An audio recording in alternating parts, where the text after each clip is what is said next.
आपके साथ उनजिला फातिमा और आप देख रहे हैं सरागीलाल न्यूज चैनल का स्पेशल बुलेटिन। आज की प्रमुख खबरें कुछ इस प्रकार। बाजपुर में कांग्रेस ब्लॉक अध्यक्ष ने तहसीलदार को सौंपा ज्ञापन। खराब मौसम में डीएम दरबार पहुंचे फरियादी, कई मामलों का किया त्वरित निस्तारण। रामनगर से एक कारोबारी हुआ रहस्यमय परिस्थितियों में लापता, तलाश जारी। ऋषिकेश एम्स में बेड न मिलने से 12 दिन के बच्चे की मौत। अल्मोड़ा में साइकिलिस्ट अजय ने साइकिल से नापी हजारों किलोमीटर की दूरी। अब खबरें विस्तार से। काशीपुर में गिरताल के पास स्थित हाईटेक हॉस्पिटल में एक नई तकनीक वाली मशीन का उद्घाटन किया गया है, जिससे लोगों की ड्राई आइज का इलाज मुमकिन हो सकेगा। डॉक्टर शतांशु माथुर ने बताया कि पहले इस तरह के ट्रीटमेंट के लिए लोगों को दिल्ली या बड़े शहरों तक भागना पड़ता था।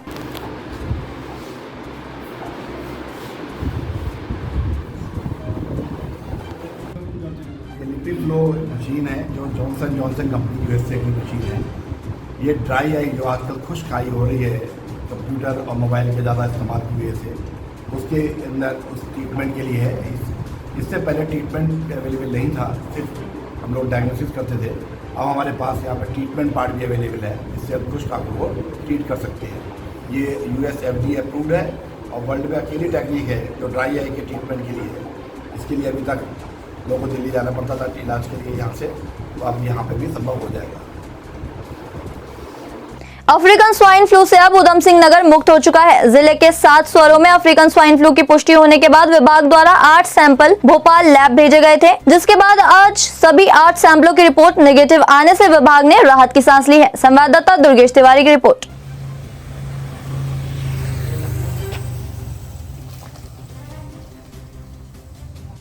जी, इसमें जो पिछली रिपोर्ट हमारी 23 तारीख को आई थी, 23 जुलाई को 7 पॉजिटिव केस आए थे हमारे, जिसमें मैक्सिमम सितारगंज से 4 थे, बाकी 3 क्षेत्रों से एक सैंपल। तो उनको हमने उन क्षेत्रों में जिलाधिकारी महोदय के आदेशों के तहत वो सब सारे उस क्षेत्र के स्मॉल जितने भी हैं उनको हमने आइसोलेशन में रखा हुआ था और उनकी निरीक्षण निगरानी अभी भी जारी है। और इस बीच फिर हमने उसको कंफर्म करने के लिए कि क्योंकि कोई मॉडलिटी जनपद में नहीं थी और किसी भी पशु में लक्षण नहीं पाए जा रहे थे, तो हमने कंफर्म करने के लिए उसको दोबारा फिर वही भोपाल लैब से सैंपल भेजे थे भोपाल लैब को, और जिनकी रिपोर्ट अभी हमें प्राप्त हुई है वो सारे के सारे फिर अब नेगेटिव आ गए हैं। कहाँ हैं सब लोग? शाम की चाय तो एक साथ होनी चाहिए, सब लोग एक साथ बैठना ही नहीं चाहते।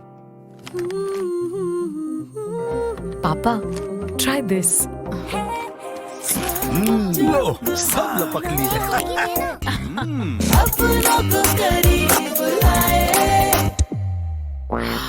ये क्या हाल कर दिया है रूम का? बस कल से चाय? कल से चाय मेरे रूम में। देवरपन नमकीन को करीब लाए। बाजपुर में कांग्रेस के ब्लॉक अध्यक्ष अनिल सेन ने चूना खान और गड़प्पू नाले के पानी की निकासी की समस्या का स्थायी समाधान कराने की मांग को लेकर मुख्यमंत्री को संबोधित ज्ञापन तहसीलदार को सौंपा। इस दौरान उन्होंने समस्या का समाधान न होने पर गुरुवार को अनशन करने की भी चेतावनी दी। संवाददाता शुभम गंभीर की रिपोर्ट।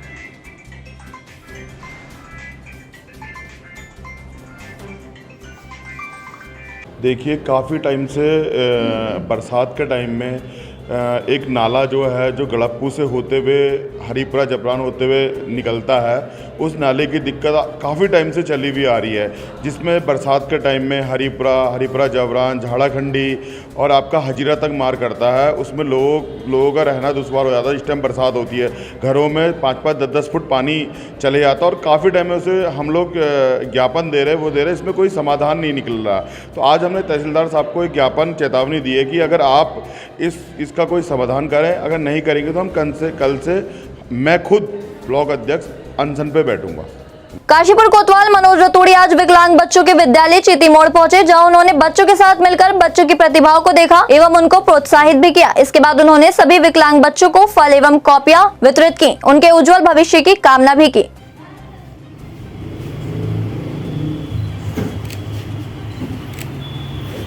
आज हल्द्वानी कैंप कार्यालय में जिलाधिकारी धीराज सिंह गबरियाल ने जनता दरबार में लोगों की फरियाद सुनी। इस दौरान लोगों ने डीएम के सामने हाथी कॉरिडोर मामले से लेकर सड़क नाला ट्रीटमेंट, जमीन मुआवजा संबंधित मामले रखे। इसके साथ ही ऐसे मामले भी थे जो कोर्ट में विचाराधीन है। संवाददाता दीपक अधिकारी की रिपोर्ट।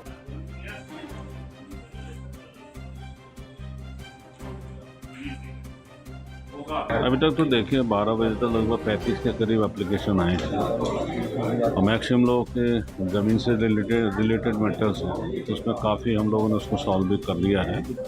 और साथ ही साथ जो बाढ़ आ रही है, जिन जगहों पे दिक्कतें आ रही हैं, वहाँ पे हम लोग जो उन्होंने बताया उस पर टीमें भी हम लोगों ने भेज दी हैं और टीमों के आने के बाद जो रिपोर्ट आएगी उसके बाद जो समाधान हो सकता है उसका हम लोग करेंगे। सुन भाई, मैं अकेली जिंदगी पूरी जिंदगी राशन कार्ड मेरा, बोर्ड में नाम मेरा, पेंशन मेरा, गैस की किताब मेरा आज जल्दी से खत्म हुआ।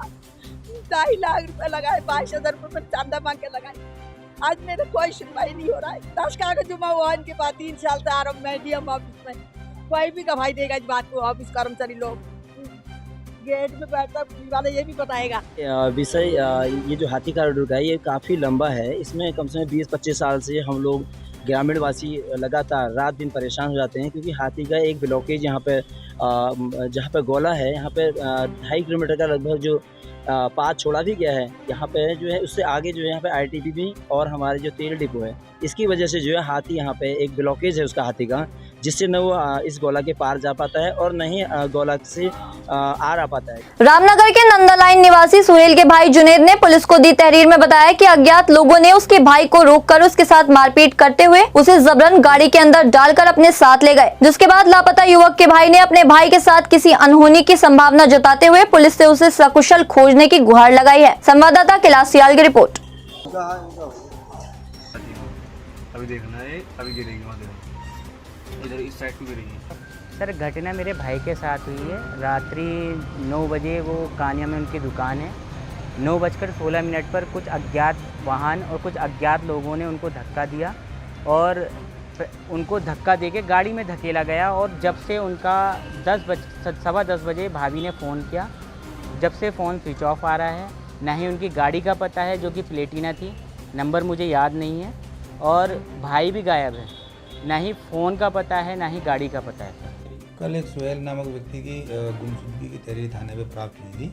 उसके भाई जुबैर ने थाने में गुमशुदगी दर्ज कराई थी। गुमशुदगी हमारे द्वारा दर्ज कर विवेचना की जा रही है और जैसे कि आप बता रहे हैं अगर उसमें अपहरण है या कोई अन्य जानकारी पुलिस को मिलती है तो संबंधित धाराओं में तरमीम कर अग्रिम विवेचना की जाएगी।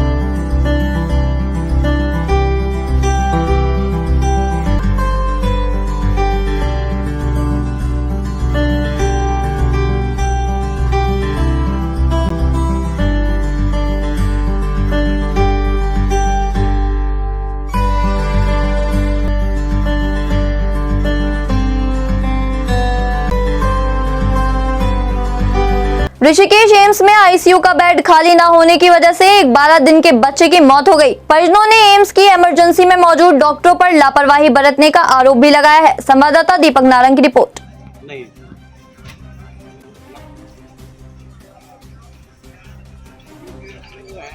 मेरे संज्ञान में लाया गया है और जो है ये 1 तारीख की शाम को एक बच्चा जो है ऐसा आया था यहाँ पर, जिसको कि एक लेट ऑनसेट न्यूनेटल सेप्सिस था।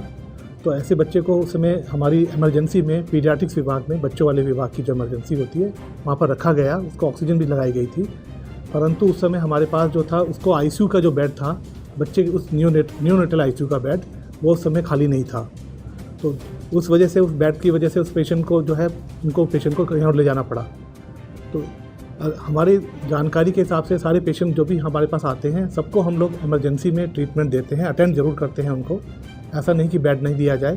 कोतवाली पुलिस जब एक चोर का मेडिकल कराने रामनगर के सरकारी अस्पताल ले गई थी तो वापसी में चोर पुलिस का हाथ छुड़ाकर भाग गया, लेकिन कई घंटों की भागदौड़ के बाद फरार चोर पुनः गिरफ्तार कर लिया गया। इस मामले को एसएसपी पंकज भट्ट ने गंभीरता से लेते हुए रामनगर सीओ बलजीत सिंह भाकुनी को इसकी जाँच के आदेश दिए हैं। संवाददाता कैलाश सियाल की रिपोर्ट।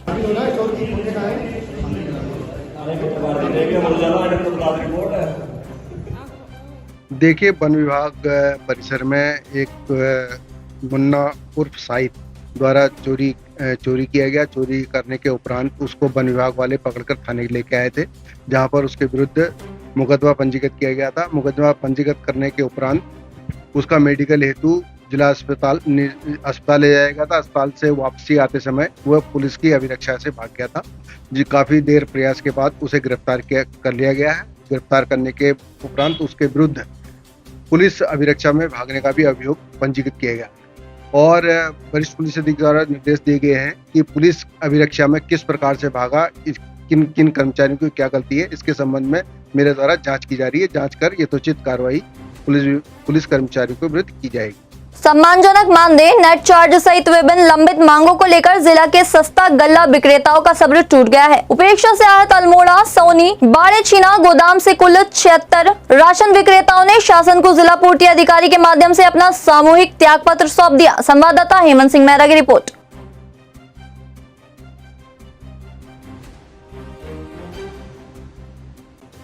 आज के लिए बस इतना ही। उत्तराखंड की सभी खबरों के लिए जुड़े रहिए सुरागीलाल न्यूज चैनल के साथ। धन्यवाद।